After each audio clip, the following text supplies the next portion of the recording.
حدیث نبوی صحیح بخاری 5841. حدیث نبی صلی اللہ علیہ وآلہ وسلم.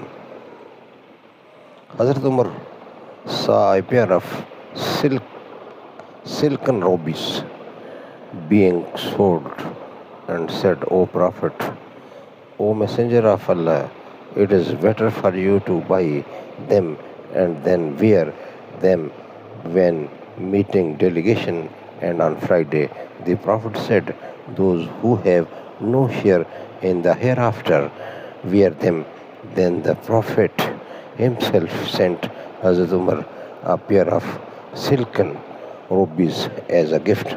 Hazrat Umar said, you have given me this pair of robes, although I have heard you say about it. He said, I have given you this garment so that you may have wear.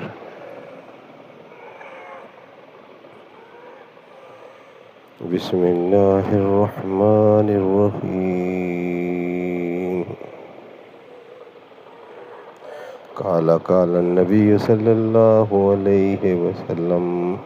حضرت عمر نے ریشمی دھاریوں والا ایک جوڑا فروخت ہوتے دیکھا تو عرض کیا کہ یا رسول اللہ، بہتر ہے کہ آپ اسے خرید لیں اور وفود سے ملاقات کے وقت اور جمعہ کے دن اسے زیب تن کیا کریں.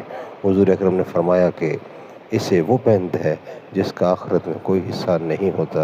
اس کے بعد حضور صلی اللہ علیہ وسلم نے خود حضرت عمر کے پاس ریشم کی دھاریوں والا ایک جوڑا ہلا بھیجا ہدیہ کے طور پر. حضرت عمر نے عرض کیا، آپ نے مجھے یہ جوڑا ہلا عنایت فرمایا ہے، حالانکہ میں خود آپ سے اس کے بارے میں وہ بات سن چکا ہوں جو آپ نے فرمائی تھی.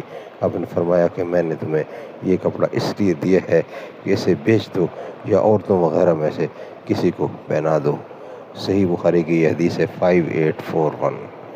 صدق اللہ العلی العظیم وصدق رسولہ النبی الکریم ونحن علی ذالک من الشاہدین والشاکرین.